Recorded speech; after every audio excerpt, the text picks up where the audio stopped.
ಧ್ಯಾನಿಸ್ಲಿಕ್ಕೆ ಇರ್ತಕ್ಕಂಥ ವಿಷಯದ ಕಡೆಗೆ ನಮ್ಮ ಸತ್ಯವೇದಗಳನ್ನ ತಿರುಗಿಸೋಣ. ಇಂದಿನ ಧ್ಯಾನಕ್ಕೋಸ್ಕರವಾಗಿ ಎಫೆಸದವರಿಗೆ ಬರೆದ ಪತ್ರಿಕೆ 4ನೇ ಅಧ್ಯಾಯ ವಚನ 1ರಿಂದ 6 ಇವತ್ತು ನಾವು ಧ್ಯಾನ ಮಾಡಲಿಕ್ಕಿದ್ದೇವೆ. ಅಲ್ಲಿ ಈ ರೀತಿಯಾಗಿ ನಾವು ನೋಡ್ತಾ ಇದ್ದೇವೆ.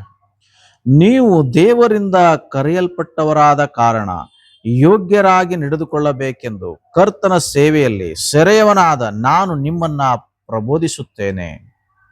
ನೀವು ಪೂರ್ಣ ವಿನಯ ಸಾತ್ವಿಕತ್ವಗಳಿಂದಲೂ ದೀರ್ಘ ಶಾಂತಿಯಿಂದಲೂ ಕೂಡಿದವರಾಗಿ ಪ್ರೀತಿಯಿಂದ ಒಬ್ಬರನ್ನೊಬ್ಬರು ಸಹಿಸಿಕೊಳ್ಳಿರಿ. ಸಮಾಧಾನವೆಂಬ ಬಂಧನದಿಂದ ಕಟ್ಟಲ್ಪಟ್ಟವರಾಗಿದ್ದು ಪವಿತ್ರಾತ್ಮನಿಂದುಂಟಾಗುವ ಐಕ್ಯವನ್ನ ಕಾಪಾಡಿಕೊಳ್ಳುವುದಕ್ಕೆ ಆಸಕ್ತರಾಗಿರಿ.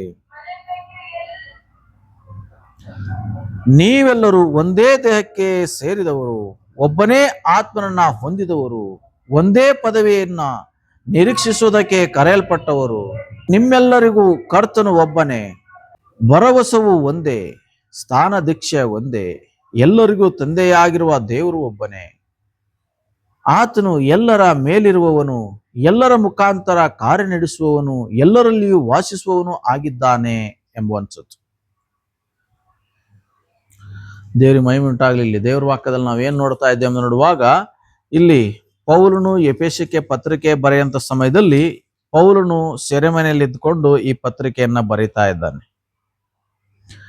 ಪೌಲನು ಸೆರೆಮನೆಯಲ್ಲಿ ಇದ್ದುಕೊಂಡು ಏನ್ ಮಾಡ್ತಾ ಇದಾರೆ ಅಂದ್ರೆ ಈ ಪತ್ರಿಕೆಯನ್ನು ಬರೀತಾ ಇದ್ದಾರೆ. ಯಾಕೆ ಎಂಬುದಾಗಿ ನೋಡುವಾಗ ಪೌಲನಿಗೆ ದೇವರಿಗಾಗಿ ಏನಾದ್ರೂ ಮಾಡ್ಬೇಕೆಂಬತಕ್ಕಂಥ ದಾಹ, ಹೇಗಾದ್ರೂ ಮಾಡಿ ಏನ್ ಮಾಡ್ಬೇಕು, ಆತನ ನಾಮವನ್ನು ಮಹಿಮೆ ಮಾಡ್ಬೇಕು, ಆತನ ನಾಮವನ್ನು ಮೇಲೆತ್ತಬೇಕೆಂಬತಕ್ಕಂಥ ಬಯಕೆ ದಾಹ ಆತನಿಗೆ ಇದ್ದುದರಿಂದ ಆತನು ಆ ಸೆರೆಮನೆಯಲ್ಲಿ ಇದ್ದಾಗ್ಯೂ ಸಹ ಆತನು ಚಿಂತೆ ಮಾಡ್ತಾ ಕೂತ್ಕೊಳ್ತಾ ಇಲ್ಲ, ಬದ್ಲಿ ಬೇರೆ ಏನಾದ್ರೂ ಯೋಚನೆ ಮಾಡ್ಕೊಂಡು ಆತನು ಇರ್ತಾ ಇಲ್ಲ, ಸಮಯನ ವ್ಯರ್ಥ ಮಾಡ್ತಾ ಇಲ್ಲ.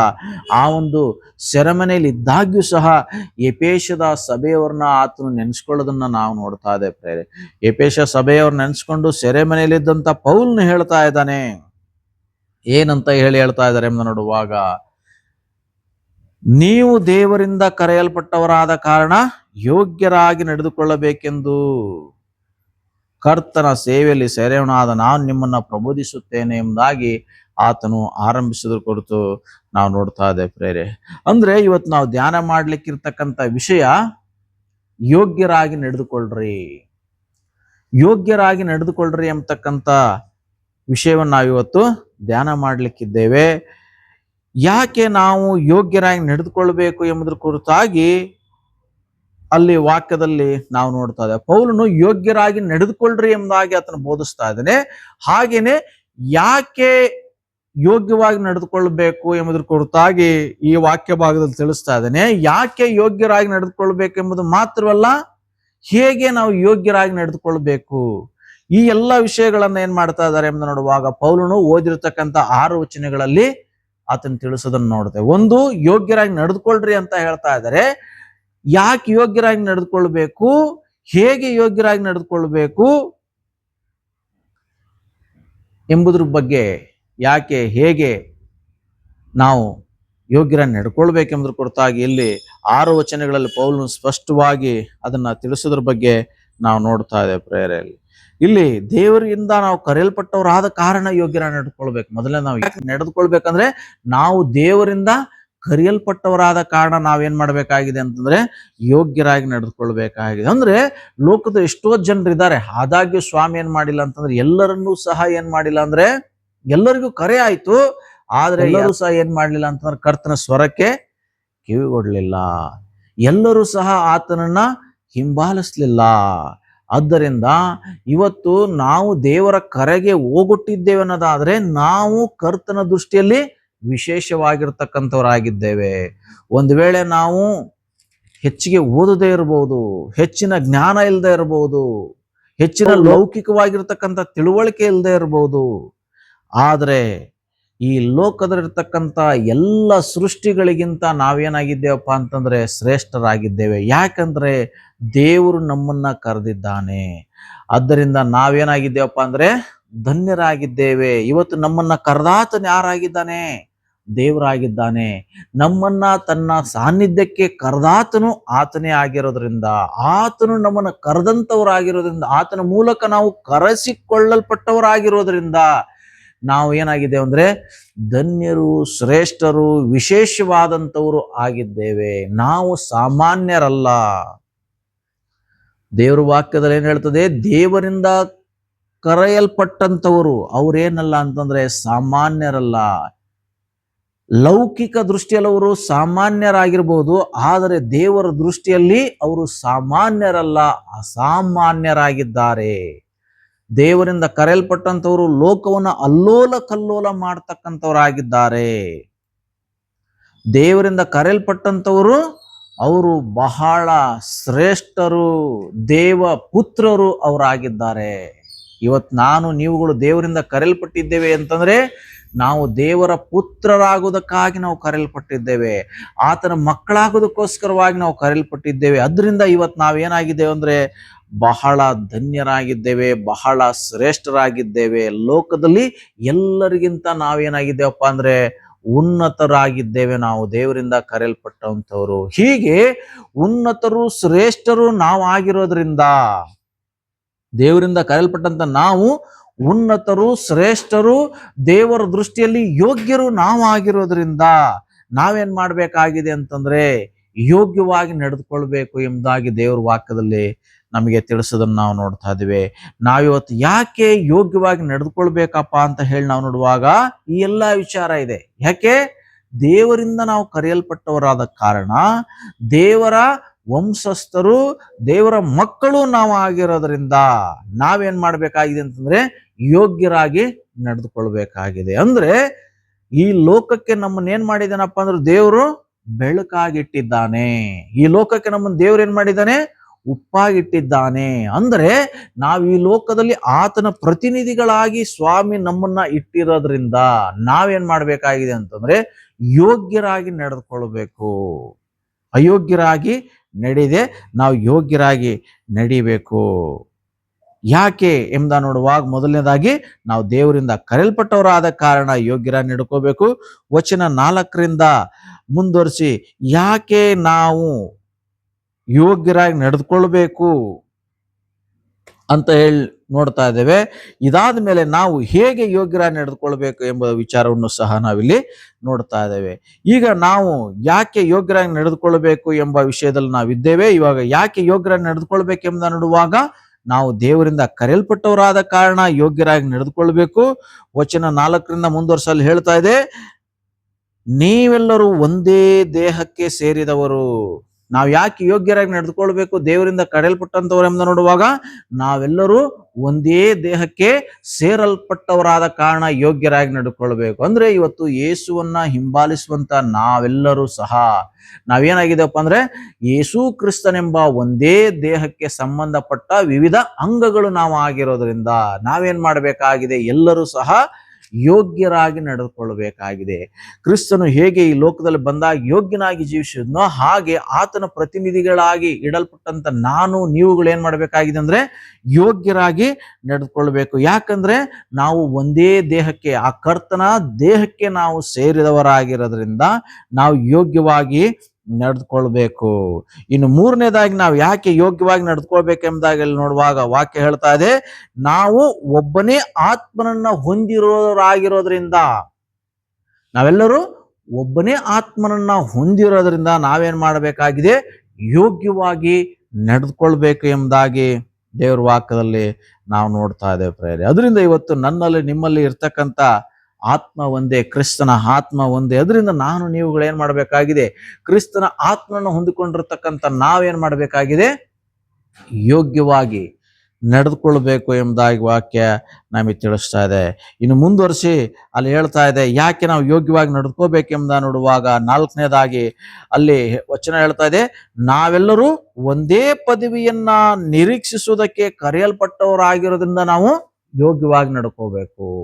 ನಾವ್ ಯಾಕೆ ಇವತ್ತು ಯೋಗ್ಯವಾಗಿ ನಡ್ಕೋಬೇಕಪ್ಪ ಅಂತಂದ್ರೆ ನಾವೆಲ್ಲರೂ ಯೇಸು ಕ್ರಿಸ್ತನಿಂದ ಕರೆಯಲ್ಪಟ್ಟಂತ ನಾವೆಲ್ಲರೂ ಏನಾಗಿದ್ದೇವಪ್ಪ ಅಂತಂದ್ರೆ ಒಂದೇ ಪದವಿಯನ್ನ ನಿರೀಕ್ಷಿಸ್ತಕ್ಕಂಥವರಾಗಿದ್ದೇವೆ. ಒಂದೇ ಪದವಿ ನಮ್ಮ ಮುಂದೆ ಇದೆ.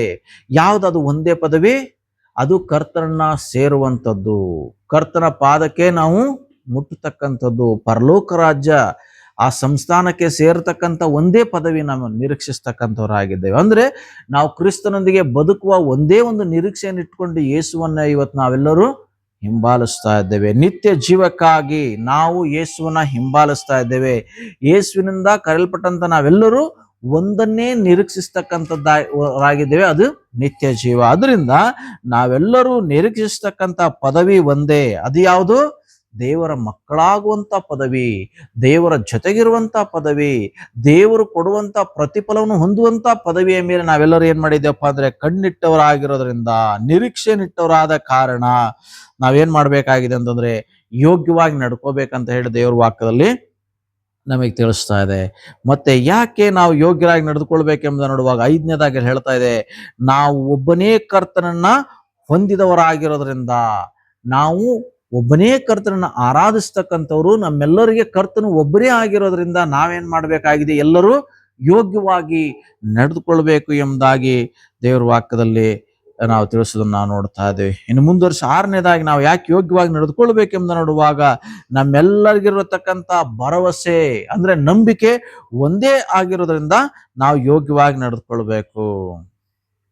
ಮತ್ತೆ ಮುಂದುವರಿಸಿ 7ನೇದಾಗಿ ನೋಡ್ತಾ ಇದ್ದೇವೆ, ನಮ್ಮೆಲ್ಲರಿಗೆ ತಂದೆ ಒಬ್ಬನೇ ಆಗಿರೋದ್ರಿಂದ ನಾವು ಯೋಗ್ಯವಾಗಿ ನಡೆದುಕೊಳ್ಬೇಕೆಂಬ ನೋಡ್ತಾ ಇದ್ದೇವೆ. 8ನೇದಾಗಿ ನಾವು ಒಂದೇ ವಿಧವಾಗಿರ್ತಕ್ಕಂಥ ದೀಕ್ಷಾಸ್ಥಾನವನ್ನು ಹೊಂದಿದವರಾಗಿರೋದ್ರಿಂದ ನಾವೇನ್ ಮಾಡಬೇಕಾಗಿದೆ, ಯೋಗ್ಯರಾಗಿ ನಡೆದುಕೊಳ್ಬೇಕಾಗಿದೆ. ನಾವು ಹೊಂದಿರತಕ್ಕಂಥ ದೀಕ್ಷಾಸ್ಥಾನ ಯಾವುದು?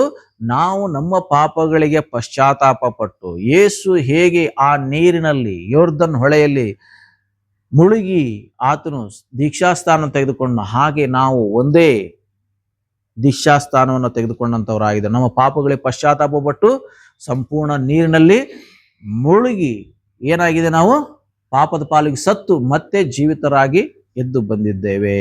ಆ ಒಂದೇ ವಿಧವಾಗಿರ್ತಕ್ಕಂಥ ಸ್ನಾನ ದೀಕ್ಷೆ ನಮಗೆ ಆಗಿರೋದ್ರಿಂದ ನಾವೇನ್ ಮಾಡಬೇಕಾಗಿದೆ, ಯೋಗ್ಯರಾಗಿ ನಡೆದುಕೊಳ್ಬೇಕಾಗಿದೆ. ಇನ್ನು ಮುಂದುವರಿಸಿ 9ನೇದಾಗಿ ನಾವು ನಲ್ಲಿ ಏನ್ ನೋಡ್ತಾ ಇದ್ದೇವಪ್ಪ ಅಂತಂದ್ರೆ, ನಮ್ಮೆಲ್ಲರಿಗೂ ತಂದೆ ಒಬ್ಬನೇ ಆಗಿರೋದ್ರಿಂದ ನಾವೇನ್ ಮಾಡಬೇಕಾಗಿದೆ, ಯೋಗ್ಯರಾಗಿ ನಡೆದುಕೊಳ್ಬೇಕಾಗಿದೆ. ಮಾತ್ರವಲ್ಲ, ಆತನು ಎಲ್ಲರ ಮೇಲೆಯೂ ಎಲ್ಲರ ಮುಖಾಂತರವೂ ಕಾರ್ಯ ನಡೆಸುವವನಾಗಿರೋದ್ರಿಂದ ನಾವೇನ್ ಮಾಡಬೇಕಾಗಿದೆ, ಯೋಗ್ಯರಾಗಿ ನಡೆದುಕೊಳ್ಬೇಕು ಎಂಬುದಾಗಿ ಇಲ್ಲಿ ದೇವರ ವಾಕ್ಯದಲ್ಲಿ ನಾವು ನೋಡ್ತಾ ಇದ್ದೇವೆ ಪ್ರೇರೆ. ಹೀಗೆ 4ನೇ ಅಧ್ಯಾಯ ವಚನ 1ರಲ್ಲಿ ನಾವು ನೋಡುವ ಹಾಗೆ, ನೀವು ದೇವರಿಂದ ಕರೆಯಲ್ಪಟ್ಟವರಾದ ಕಾರಣ ಯೋಗ್ಯರಾಗಿ ನಡೆದುಕೊಳ್ಳ್ರಿ ಎಂಬುದಾಗಿ ದೇವರ ವಾಕ್ಯದಲ್ಲಿ ಹೇಳುವಂತೆ, ನಾವು ಯಾಕೆ ಯೋಗ್ಯರಾಗಿ ನಡೆದುಕೊಳ್ಬೇಕು ಎಂಬುದರ ಕುರಿತಾಗಿ ನಾವು ಸುಮಾರು 9-10 ವಿಷಯಗಳನ್ನು ನಾವಿಲ್ಲಿ ನೋಡಿದ್ದೇವೆ. ಯಾಕೆ ನಾವು ಯೋಗ್ಯರಾಗಿ ನಡೆದುಕೊಳ್ಬೇಕು ಎಂಬುದಾಗಿ. ಈಗ ನಾವು ಯಾವುದನ್ನು ಮುಂದುವರಿಸಿ ಧ್ಯಾನ ಮಾಡ್ಲಿಕ್ಕಿದೇವಪ್ಪ ಅಂತಂದ್ರೆ, ಹೇಗೆ ನಾವು ಯೋಗ್ಯರಾಗಿ ನಡ್ಕೋಬೇಕು, ಯಾಕೆ ನಾವು ಯೋಗ್ಯರಾಗಿ ನಡ್ಕೋಬೇಕಂತ ಹೇಳಿ ನೋಡಿದ್ದೇವೆ. ಈಗ ಹೇಗೆ ನಾವು ಯೋಗ್ಯರಾಗಿ ನಡ್ಕೊಳ್ಬೇಕು ಎಂಬುದರ ಕುರಿತಾಗಿ ಇಲ್ಲಿ ವಚನ ನಮಗೆ ಸ್ಪಷ್ಟವಾಗಿ ತಿಳಿಸ್ತಾ ಇದೆ. ಹೇಗೆ ಯೋಗ್ಯವಾಗಿ ನಡ್ಕೊಳ್ಬೇಕು, ವಚನ 2 ಮತ್ತು 3ರಲ್ಲಿ ನಾವು ಹೇಗೆ ಯೋಗ್ಯರಾಗಿ ನಡ್ಕೋಬೇಕು ದೇವರಿಗೆ ಅಂತ ಹೇಳಿ ಇಲ್ಲಿ ದೇವರ ವಾಕ್ಯದಲ್ಲಿ ನಾವು ನೋಡ್ತಾ ಇದ್ದೇವೆ. ಹೇಗೆ ಯೋಗ್ಯರಾಗಿ ನಡ್ಕೊಳ್ಬೇಕೆಂಬ ನೋಡುವಾಗ ವಚನ 2ರಲ್ಲಿ ಹೇಳ್ತಾ ಇದೆ, ನೀವು ಪೂರ್ಣ ವಿನಯ ಸಾತ್ವಿಕತ್ವಗಳಿಂದ ತುಂಬಿದವರಾಗಿ ನಡ್ಕೊಳ್ಳೋದು. ಯೋಗ್ಯರಾಗಿ ನಡ್ಕೊಳ್ಳೋದಂದ್ರೆ ಏನ್ ಅರ್ಥ? ಹೇಗೆ ನಡ್ಕೊಳ್ಳೋದು ಅಂದ್ರೆ ವಿನಯದಿಂದ ಸಾತ್ವಿಕತ್ವಗಳಿಂದ ತುಂಬಿದವರಾಗಿ ನಡ್ಕೊಳ್ಳೋದು. ಯೋಗ್ಯರಾಗಿ ನಡೆಯೋದಂದ್ರೆ ಹೇಗೆ ಯೋಗ್ಯರಾಗಿ ನಡೆಯೋದು? ವಿನಯತ್ವ ಸಾತ್ವಿಕತ್ವಗಳಿಂದ ತುಂಬಿ ನಡೀತಕ್ಕಂಥದ್ದು. ವಿನಯ ಅಂತಂದ್ರೆ ದೇವರ ಮುಂದೆ ಮತ್ತು ಮನುಷ್ಯರ ಮುಂದೆ ತನ್ನನ್ನು ತಾನು ಹೆಚ್ಚಿಸಿಕೊಳ್ಳದೆ ಇರತಕ್ಕಂಥದ್ದು, ದೇವರ ಮೇಲೆ ಅವಲಂಬಿತವಾಗಿರ್ತಕ್ಕಂಥದ್ದು ವಿನಯ ಅಂತಂದ್ರೆ. ಫಿಲಿಪಿ 2ನೇ ಅಧ್ಯಾಯ 3ನೇ ವಚನದಲ್ಲಿ ಈ ರೀತಿಯಾಗಿ ನೋಡ್ತಾ ಇದ್ದೇವೆ, ಜಗಳವಾಗಲಿ ಹೊಗಳಿಕೆ ಆಗಲಿ ಯಾವುದನ್ನು ಮಾಡದೆ ವಿನಯದಿಂದ ಒಬ್ಬರನ್ನೊಬ್ಬರು ತಮಗಿಂತ ಶ್ರೇಷ್ಠರೆಂದು ಎಣಿಸಿರಿ ಎಂಬುದಾಗಿ ಇಲ್ಲಿ ದೇವರ ವಾಕ್ಯದಲ್ಲಿ ನಾವು ನೋಡ್ತಾ ಇದ್ದೇವೆ. ಅಂತಂದ್ರೆ ವಿನಯದಿಂದ ಜೀವಿಸಿರಿ ಅಂತಂದ್ರೆ ಹೇಗೆ ವಿನಯದಿಂದ ಜೀವಿಸೋದು? ಜಗಳ ಆಡದೆ, ಒಬ್ರಿಗೊಬ್ರು ಹೊಟ್ಟೆ ಕಿಚ್ಚಿಪಡ್ದಂಗೆ ಏನ್ ಮಾಡ್ಬೇಕಂತೆ, ಒಬ್ಬರಿಗಿಂತ ಒಬ್ರು ಶ್ರೇಷ್ಠರು ಎಂಬುದಾಗಿ, ನನಗಿಂತ ಇತರರು ಶ್ರೇಷ್ಠರು ಎಂಬುದಾಗಿ ಏನ್ ಮಾಡ್ಬೇಕಂತೆ, ಜೀವಿಸ್ಬೇಕು, ಎಣಿಸ್ಬೇಕು. ವಿನಯ ಅಂದ್ರೆ ಹಂಗೇನೆ, ನಾವು ಜಗಳ ಆಗಲಿ ಹೊಗಳಿಕೆ ಆಗಲಿ ಯಾವ್ದನ್ನು ಮಾಡ್ದಂಗೆ ಏನ್ ಮಾಡ್ಬೇಕಂತೆ, ವಿನಯದಿಂದ ಒಬ್ಬರನ್ನ ಇನ್ನೊಬ್ಬರನ್ನ ನಮ್ಕಿಂತ ಶ್ರೇಷ್ಠ ಎಂಬತಕ್ಕಂತ ಕಾಣ್ತಕ್ಕಂಥ ಭಾವನೆ ವಿನಯ ಅಂದ್ರೆ. ಹೀಗೆ ಜೀವಿಸ್ಬೇಕು. ಯೋಗ್ಯರಾಗಿ ಹೇಗೆ ನಡ್ಕೊಳ್ಳೋದಂದ್ರೆ ಈ ರೀತಿ ವಿನಯದಲ್ಲಿ ನಡೆಯೋದ್ರ ಮೂಲಕ ಯೋಗ್ಯರಾಗಿ ನಾವು ನಡಿಬೇಕು. ಹಾಗೆ ಫಿಲಿಪಿ 1 ಪೇತ್ರನ ಪತ್ರಿಕೆ 5ನೇ ಅಧ್ಯಾಯ ವಚನ 5-6 ಈ ರೀತಿಯಾಗಿ ನೋಡ್ತಾ ಇದ್ದೇವೆ. ದೇವರು ಗರ್ವಿಷ್ಠರನ್ನ ಎದುರಿಸುತ್ತಾನೆ, ವಿನಯಸ್ಥರಿಗೆ ಕೃಪೆಯನ್ನ ಮಾಡುತ್ತಾನೆ ಅಂತ ಹೇಳಿ. ಅಂದ್ರೆ ದೇವರು ಗರ್ವಿಷ್ಠರನ್ನ ಎದುರಿಸ್ತಕ್ಕಂಥವನಾಗಿದ್ದಾನೆ. ವಿನಯದಿಂದ ತುಂಬಿರ್ತಕ್ಕಂಥವ್ರಿಗೆ, ವಿನಯತೆಯಿಂದ ಜೀವಿಸ್ತಕ್ಕಂಥವ್ರಿಗೆ ಆತನು ಕೃಪೆಯನ್ನು ಕೊಡ್ತಕ್ಕಂಥವನಾಗಿರೋದ್ರಿಂದ ನಾವು ವಿನಯ ಉಳ್ಳವರಾಗಿ ನಡ್ಕೊಳ್ಬೇಕು. ಯೋಗ್ಯರಾಗಿ ನಡೀರಿ ಅಂದ್ರೆ ಏನರ್ಥ, ವಿನಯತೆಯಿಂದ ಜೀವಿಸ್ರಿ ಅಂತ ಹೇಳಿ ಅರ್ಥ.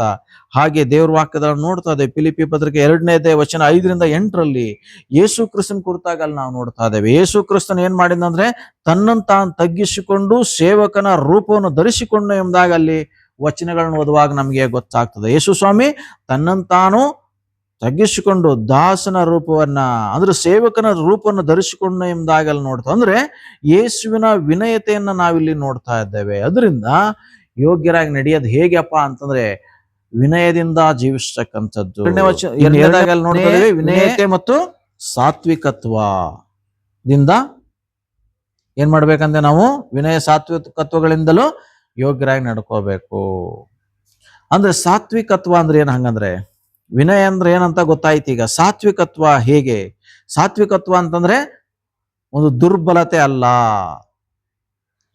ನಮ್ಮ ಹತ್ರ ಎಲ್ಲಾ ಶಕ್ತಿ ಇದ್ದಾಗ್ಯೂ ಸಹ ನಾವೇನ್ ಮಾಡೋದಲ್ಲ, ಅದನ್ನ ಉಪಯೋಗಿಸದೆ, ನಮಗೆ ಶಕ್ತಿ ಸಾಮರ್ಥ್ಯ ಪ್ರತೀಕಾರ ತೀರಿಸ್ಕೊಳ್ತಕ್ಕಂಥ ಎಲ್ಲವೂ ಇದ್ದಾಗ್ಯೂ ಸಹ ಅದನ್ನ ನಾವು ಪ್ರತೀಕಾರವಾಗಿ ಉಪಯೋಗಿಸದೆ ಮೃದು ಸ್ವಭಾವದಿಂದ ನಡೀತಕ್ಕಂಥದ್ದು ಸಾತ್ವಿಕತ್ವ ಅಂದ್ರೆ.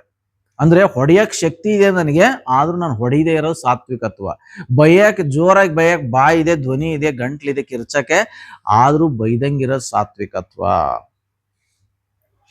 ಮತ್ತಾಯನ ಬರೆಸುವಾರ್ತೆ 5ನೇ ಅಧ್ಯಾಯ ವಚನ 5 ಈ ರೀತಿಯಾಗಿ ನೋಡ್ತಾ ಇದ್ದೇವೆ. ಸಾತ್ವಿಕರು ಧನ್ಯರು, ಅವರು ಭೂಮಿಯನ್ನ ಸ್ವಾಸ್ಥ್ಯವಾಗಿ ಹೊಂದುವರು ಎಂಬುದಾಗಿ. ಅಂದ್ರೆ ಈ ಒಂದು ಸಾತ್ವಿಕತ್ವ ಅಂತಕ್ಕಂಥ ಗುಣ ಯಾರಿಗಿರುತ್ತೋ ಅವ್ರು ಏನ್ ಮಾಡ್ತಾರಂತಂದ್ರೆ ಈ ಭೂಮಿಗೆ ಬಾಧ್ಯರಾಗ್ತಾರೆ, ಸ್ವಾಸ್ಥ್ಯವಾಗಿ ಹೊಂತಾರೆ ಎಂಬುದಾಗಿ ದೇವ್ರ ವಾಕ್ಯದಲ್ಲಿ ನಾವು ನೋಡುತ್ತೇವೆ. ಸಾತ್ವಿಕತ್ವದಿಂದ ಜೀವಿಸ್ತಕ್ಕಂಥವ್ರು ಧನ್ಯರು ಎಂಬುದಾಗಿ ದೇವ್ರ ವಾಕ್ಯದಲ್ಲಿ ನಾವು ನೋಡ್ತಾ ಇದ್ದೇವೆ. ಯೋಗ್ಯರಾಗಿ ನಡೆಯೋದಂದ್ರೆ ಸಾತ್ವಿಕತ್ವದಿಂದ ತುಂಬಿದವರಾಗಿ ನಡೀತಕ್ಕಂಥದ್ದು. ಗಲಾತ್ಯ ಪತ್ರಿಕೆ 5ನೇ ಅಧ್ಯಾಯ ವಚನ 22-23 ನೋಡ್ತಾ ಇದ್ದೇವೆ. ಪವಿತ್ರಾತ್ಮನ ಫಲಗಳ ಕುರಿತಾಗಿ ನೋಡ್ತಾ ಇದ್ದೇವೆ. ಈ ಪವಿತ್ರಾತ್ಮನ ಫಲಗಳಲ್ಲಿ ಒಂದು ಸಾತ್ವಿಕತ್ವ ಆಗಿದೆ. ನಮ್ಮಲ್ಲಿ ದೇವರ ಆತ್ಮನಿದ್ದಾನೆ ಅಂತಂದ್ರೆ ಅಲ್ಲಿ ತಿಳಿಸ್ತಕ್ಕಂಥ ಪವಿತ್ರಾತ್ಮನ ಫಲಗಳು ಬೇಕು ನಮಗೆ. ಆ ಫಲಗಳಲ್ಲಿ 14 ಫಲಗಳ ಕುರಿತಾಗಿ ಅಲ್ಲಿ ನಾವು ನೋಡ್ತಾ ಇದ್ದೇವೆ. ಆ ಫಲಗಳಲ್ಲಿ ಒಂದು ಯಾವುದಪ್ಪ ಅಂದ್ರೆ ಸಾತ್ವಿಕತ್ವ. ಅದರಿಂದ ಇವತ್ತು ನಮಗೆ ಸಾತ್ವಿಕತ್ವ ಬಹಳ ಮುಖ್ಯ. ಹಾಗೆ ಮತ್ತಾಯನ ಬರೆಸುವಾರ್ತೆ 11ನೇ ಅಧ್ಯಾಯ 29ನೇ ವಚನದಲ್ಲಿ ನಾವು ನೋಡ್ತಾ ಇದ್ದೇವೆ.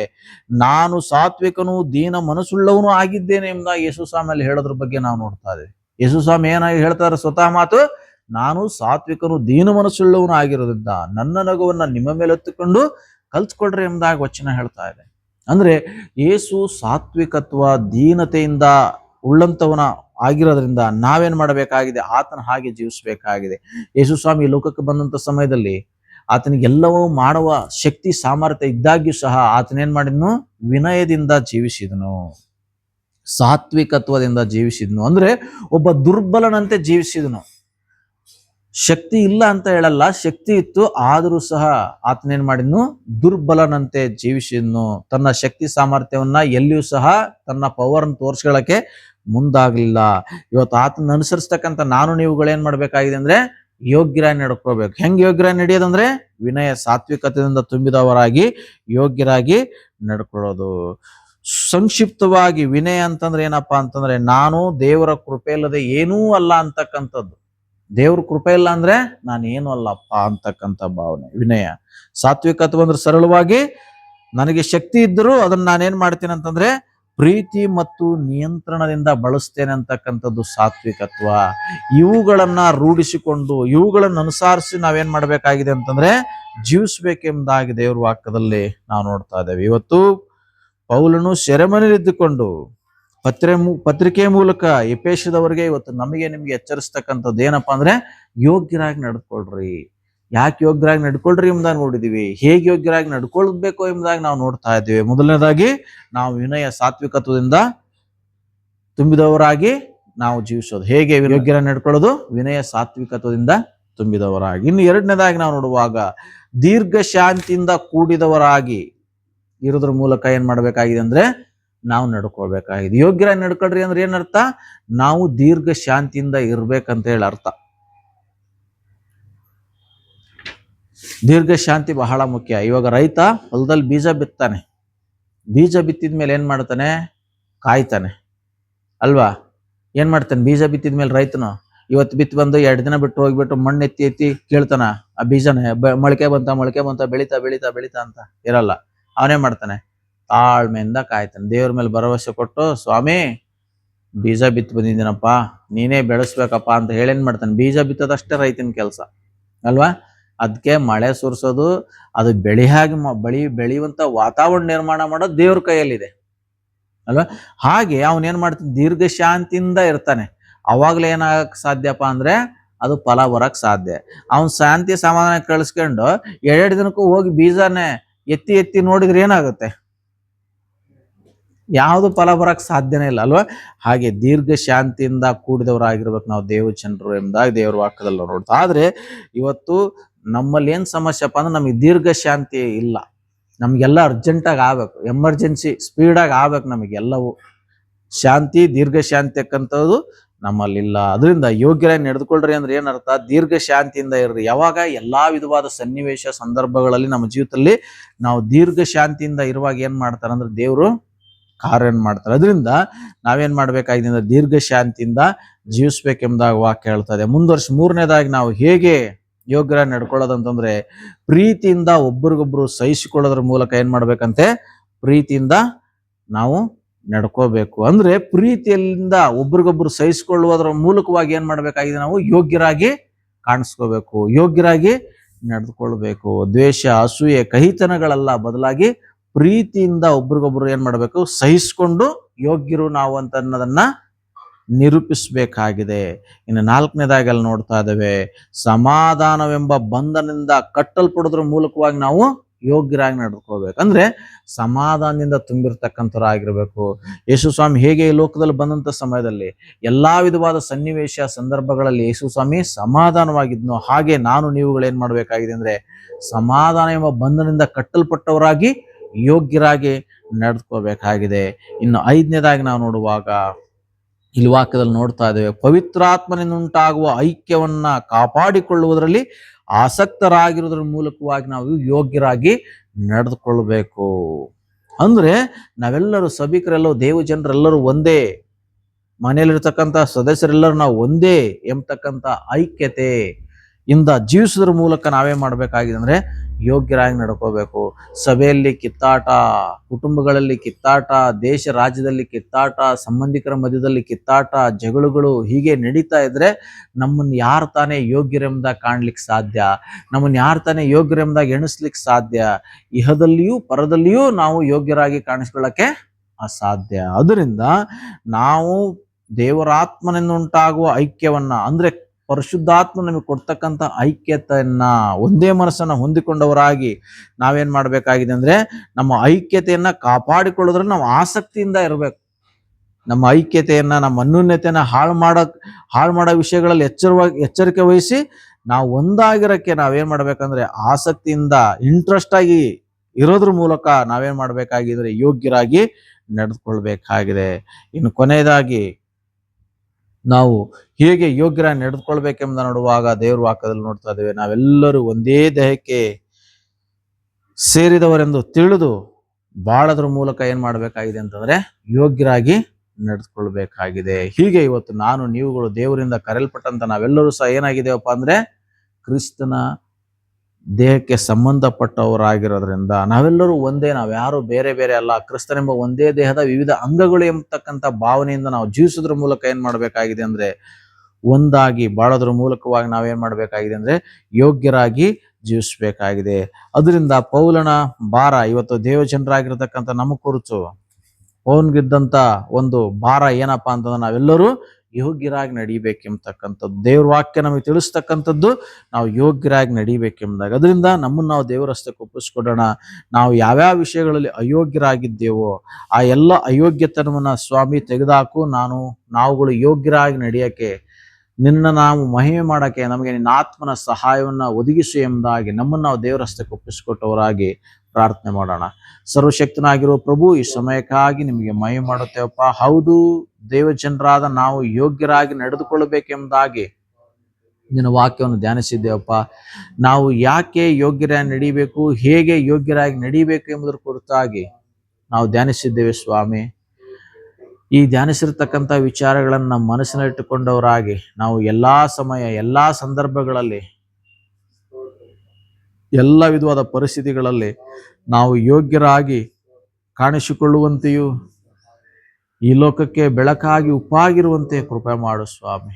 ನಮ್ಮನ್ನು ಆಶೀರ್ವಾದ ಮಾಡು. ನಿಮ್ಮ ಇರ್ತಕ್ಕಂಥ ದೀನತೆ ಸಾತ್ವಿಕತ್ವಗಳಿಂದ ನಮ್ಮನ್ನು ತುಂಬಿಸು ಸ್ವಾಮಿ. ನಿಮ್ಮಲ್ಲಿರುವಂಥ ಮನಸ್ಸು ನಮಗೆ ಕೊಡು ಸ್ವಾಮಿ. ಫಿಲಿಪಿ 2:5 ಹೇಳುವಂತೆ ಕ್ರಿಸ್ತ ಯೇಸುವಿನಂಥ ಮನಸ್ಸು ನಿಮ್ಮಲ್ಲಿ ಇರಲಿ ಎಂಬುದಾಗಿ ಹೇಳುವಂತೆ ಸ್ವಾಮಿ, ನಿನ್ನಲ್ಲಿರತಕ್ಕಂಥ ಮನಸ್ಸು ನಮಗೆ ಕೊಡು ಸ್ವಾಮಿ. ನಿನ್ನಲ್ಲಿರತಕ್ಕಂಥ ಮನಸ್ಸನ್ನು ಹೊಂದಿಕೊಂಡವರಾಗಿ ನಾವು ಯೋಗ್ಯರಾಗಿ ಬಾಳುವುದಕ್ಕೆ ನಮಗೆ ಸಹಾಯ ಮಾಡು. ನಮ್ಮ ಎಲ್ಲ ಅಯೋಗ್ಯತನವನ್ನು ತೆಗೆದುಹಾಕು ಸ್ವಾಮಿ. ನಮ್ಮ ಎಲ್ಲ ಮೂರ್ಖತನವನ್ನು ತೆಗೆದುಹಾಕು ಸ್ವಾಮಿ. ನಾವು ಯಾವ್ಯಾವ ವಿಷಯಗಳಲ್ಲಿ ಅಯೋಗ್ಯರಾಗಿ ನಡೆದುಕೊಳ್ತಾ ಇದ್ದೇವೆ, ಮೂರ್ಖರಂತೆ ಜೀವಿಸ್ತಾ ಇದ್ದೇವೆ ಸ್ವಾಮಿ, ನಮ್ಮೆಲ್ಲರ ಮೂರ್ಖತನದಿಂದ ಬಿಡುಗಡೆ ಕೊಡು ಸ್ವಾಮಿ. ನಾವು ನಿನ್ನಿಂದ ಕರೆಯಲ್ಪಟ್ಟವರಾದ ಕಾರಣ, ನಿನ್ನಿಂದ ಪ್ರೀತಿಸಲ್ಪಟ್ಟವರಾದ ಕಾರಣ, ನಾವು ವಿಶೇಷ ಉಳ್ಳಂತ ವ್ಯಕ್ತಿಗಳಾಗಿರೋದ್ರಿಂದ ಸ್ವಾಮಿ, ಜವಾಬ್ದಾರಿ ಉಳ್ಳಂತ ವ್ಯಕ್ತಿಗಳಾಗಿರೋದ್ರಿಂದ ಸ್ವಾಮಿ, ನಾವು ಯೋಗ್ಯರಾಗಿ ಕಾಣಿಸಿಕೊಳ್ಳಕ್ಕೆ ನಮಗೆ ನಿನ್ನ ಆತ್ಮನ ಸಹಾಯ ಕೊಡು. ನಮ್ಮ ಶಕ್ತಿ ನಮ್ಮ ಬಲ ಸಾಲದು ಸ್ವಾಮಿ ಯೋಗ್ಯರಾಗಿ ನಡಿಲಿಕ್ಕೆ. ನಿಮ್ಮ ಜ್ಞಾನ, ನಿಮ್ಮ ಶಕ್ತಿ, ನಿಮ್ಮ ಆತ್ಮನ ಸಹಾಯ ನಮಗೆ ಅಗತ್ಯತೆ ಇದೆ ಸ್ವಾಮಿ. ನಮಗೆ ಸಹಾಯ ಮಾಡು. ನಿಮ್ಮ ಸಹಾಯ ಇಲ್ಲದೆ ನಾವು ಏನನ್ನೂ ಮಾಡಲಿಕ್ಕೆ ಅಪಶಕ್ತರಲ್ಲ ಸ್ವಾಮಿ. ನಾವು ಬಲಹೀನರು ಸ್ವಾಮಿ, ನಮ್ಮನ್ನು ಬಲಪಡಿಸು. ನಮ್ಮ ಒಬ್ಬರಿರ್ತಕ್ಕಂಥ ಆತ್ಮಿಕ ಕೊರತೆ, ಶಾರೀರಿಕ ಕೊರತೆ, ಆರ್ಥಿಕ ಕೊರತೆಗಳನ್ನು ನೀಗಿಸು ಸ್ವಾಮಿ. ನಮ್ಮೆಲ್ಲರನ್ನು ಭಯದಲ್ಲಿ, ಭಕ್ತಿಯಲ್ಲಿ, ನಂಬಿಕೆಯಲ್ಲಿ ಬಿಡಿಪಡಿಸು. ಈ ಆರಾಧನೆ ಕೂಟದ ಆರಂಭ ನಡೆಸಿಕೊಡಿದಕ್ಕಾಗಿ ಸ್ತೋತ್ರ. ನಾವೆಲ್ಲರನ್ನ ಆಶೀರ್ವಾದ ಮಾಡಿ ನಿನ್ನ ವಾಕ್ಯದ ಪ್ರಕಾರ ನಾವು ಜೀವಿಸಕ್ಕೆ, ನಾವು ಮಯ ಮಾಡಕ್ಕೆ ನಮಗೆ ನಿನ್ನ ಆತ್ಮ ಸಹಾಯ ಕೊಡು ಎಂದು ಯೇಸುವಿನ ಮೂಲಕ ಪ್ರಾರ್ಥನೆ ಪರಲೋಕ ತಂದೆಯೇ, ಆಮೆನ್. ಈ ಸಂದೇಶ ನಿಮಗೆ ಆಶೀರ್ವಾದಕರವಾಗಿದ್ದರೆ ದೇವರಿಗೆ ಮಹಿಮೆ ಮಾಡಿ ನಿಮ್ಮ ಸ್ನೇಹಿತರೊಂದಿಗೆ ಇದನ್ನು ಹಂಚಿಕೊಳ್ಳೋದ್ರ ಮೂಲಕವಾಗಿ ಅವರು ಸಹ ಆತ್ಮಿಕವಾಗಿ ಬಲ ಹೊಂದಲಿಕ್ಕೆ ಪ್ರೋತ್ಸಾಹಿಸಬೇಕಾಗಿ ವಿನಂತಿಸಿಕೊಳ್ತೇನೆ.